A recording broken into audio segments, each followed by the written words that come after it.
ओम नमो भगवते वासुदेवाय। श्रीमद्भागवत महापुराण एकादश स्कंद तृतीय अध्याय श्लोक 1 से 11 का हिंदी अनुवाद।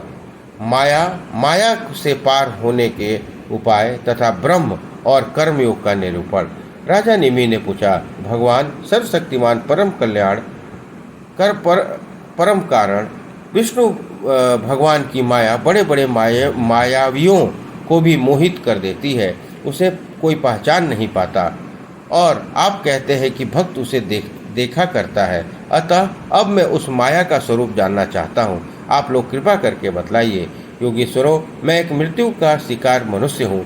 संसार के तरह तरह के तापों ने मुझे बहुत दिनों से तपा रखा है।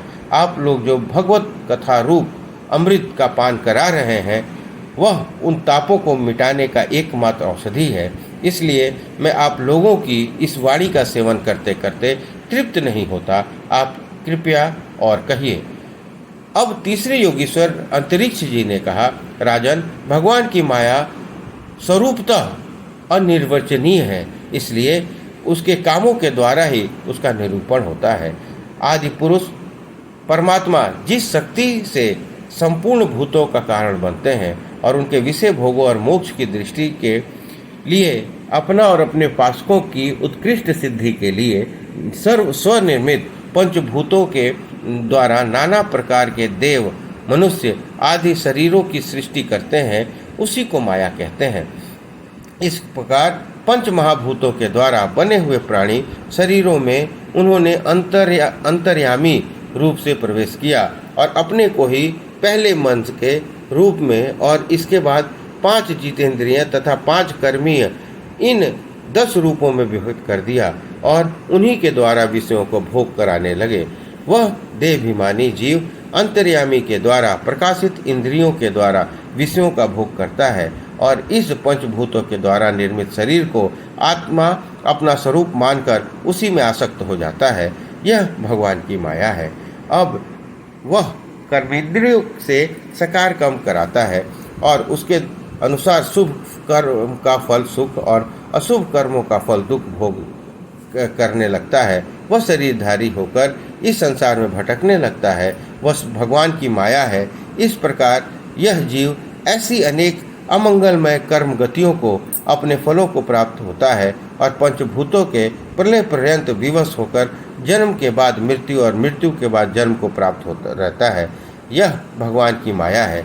अब पंचभूतों के प्रलय का समय आता है, तब अनादि और अनंत काल स्थूल और सूक्ष्म द्रव्य और गुण रूप इस समस्त व्यक्त सृष्टि को अव्यक्त की ओर, उसके मूल कारण की ओर खींचता है।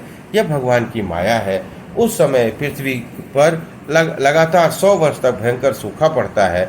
वर्षा बिल्कुल नहीं होती। प्रलय काल की शक्ति से सूर्य की उष्णता और भी बढ़ जाती है और वे तीनों लोकों को तपाने लगते हैं। यह भगवान की माया है।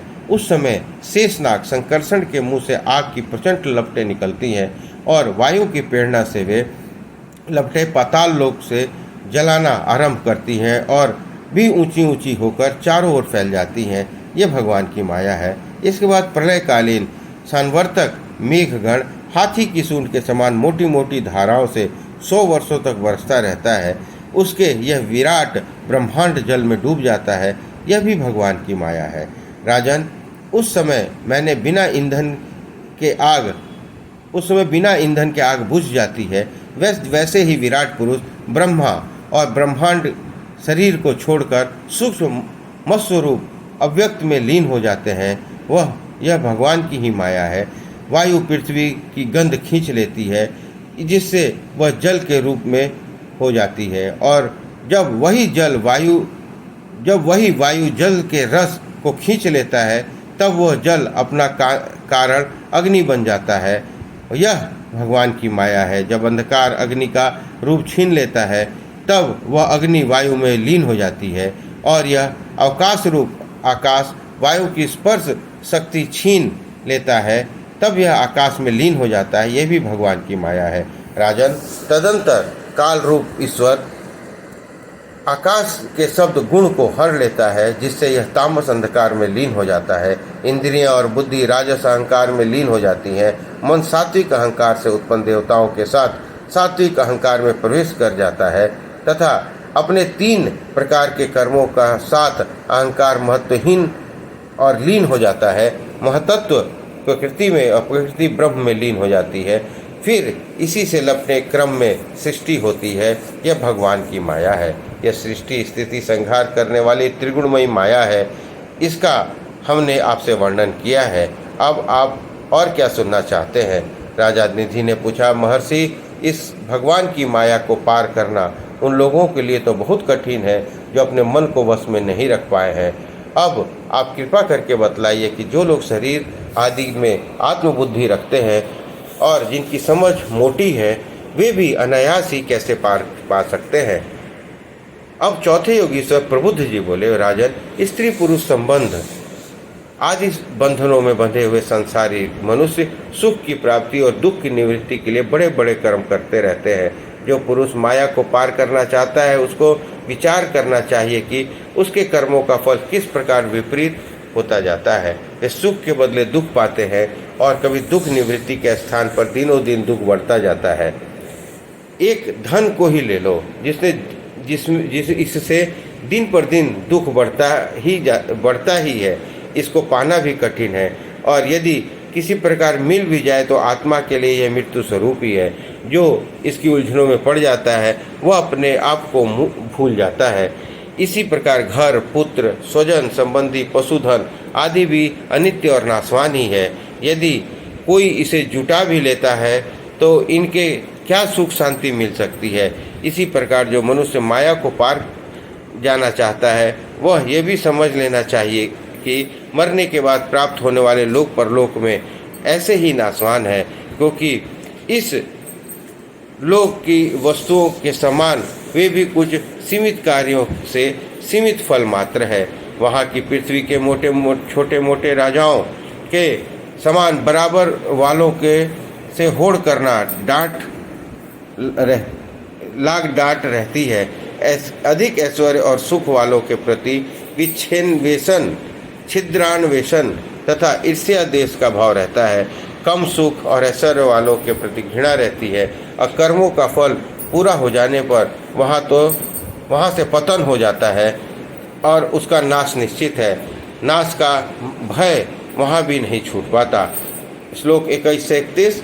इसलिए जो परम कल्याण के जिज्ञासु हो उसे गुरुदेव की शरण लेनी चाहिए। गुरुदेव ऐसे हो जो शब्द ब्रह्म वेदों के पारदर्शी विद्वान हो, जिनसे वे ठीक ठाक समझ सके और साथ ही परब्रह्म के परिनिष्ठ तत्वज्ञानी भी हो, क्योंकि अपने अनुभव के द्वारा प्राप्त हुई रहस्य की बातों को बता सके। जिनका चित्त शांत हो, व्यवहार के प्रपंच में विशेष प्रवृत्त न हो। जिज्ञासु को चाहिए कि गुरु को ही अपना परम प्रियतम आत्मा और इष्ट देव माने, इनकी निष्कपट भाव से सेवा करें और उनके पास रहकर भगवत धर्म की भावना को प्राप्त कराने वाले भक्ति भाव के साधनों को क्रियात्मक शिक्षा ग्रहण करें।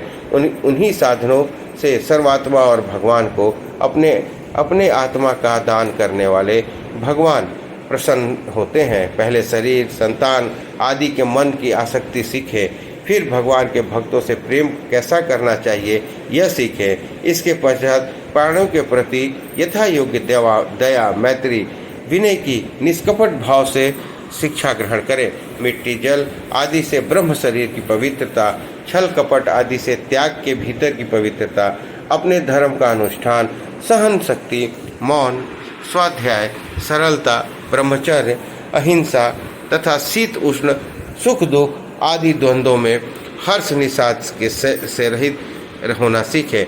सर्वत्र अर्थात समस्त देश काल वस्तुओं में चेतन रूप से आत्मा नियंता का रूप से ईश्वर को देखना एकांत सेवन, यही मेरा धर्म है, ऐसा भाव न रखना।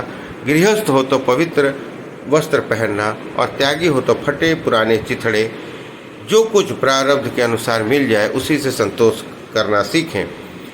भगवान की प्रति का मार्ग बतलाने वाले शास्त्रों में श्रद्धा और किसी दूसरे भी शास्त्र की निंदा न करना। प्राणायाम के द्वारा मन का, मौन द्वारा वाणी का और वासनाहीनता से अभ्यास के कर्मों का संयम करना। सत्य बोलना, इंद्रियों को अपने अपने गोलोकों में स्थिर रखना, और मन को कहीं बाहर न जाने देना सीखें। राजन, भगवान की लीलाएं अद्भुत हैं। उनके जन्म, कर्म और गुण दिव्य हैं। उन्हीं का श्रवण, कीर्तन और ध्यान करना, शरीर से जितनी भी चेष्टाएं हो सब भगवान के लिए करना सीखें। यज्ञ, दान, तप अथवा जप, सदाचार का पालन और स्त्री, पुरुष, धन, अपना प्राण, अपना जीवन तथा जो कुछ अपने को प्रिय लगता हो सबका सब भगवान के चरणों में निवेदन करना, उन्हें सौंप देना चाहिए। जिन संत पुरुषों ने सच्चिदानंद स्वरूप भगवान श्री कृष्ण का अपने आत्मा स्वामी के रूप में साक्षात्कार कर लिया हो, उनसे प्रेम, स्थावर, जंगम दोनों प्रकार के प्राणियों की सेवा, विशेष करके मनुष्यों में भी परोपकारी सज्जनों की और उनमें भी भगवत प्रेमी सज्जनों संतों की करनी चाहिए। भगवान के परम पावन यश के संबंध में ही एक दूसरे से बातचीत करना, इस प्रकार के साधकों का इकट्ठे होकर आपस में प्रेम करना, आपस में संतुष्ट रखना और प्रपंच से निवृत्त होकर आपस में ही, इस प्रकार तृतीय अध्याय संपन्न हुआ। बोलिए कृष्ण भगवान की जय।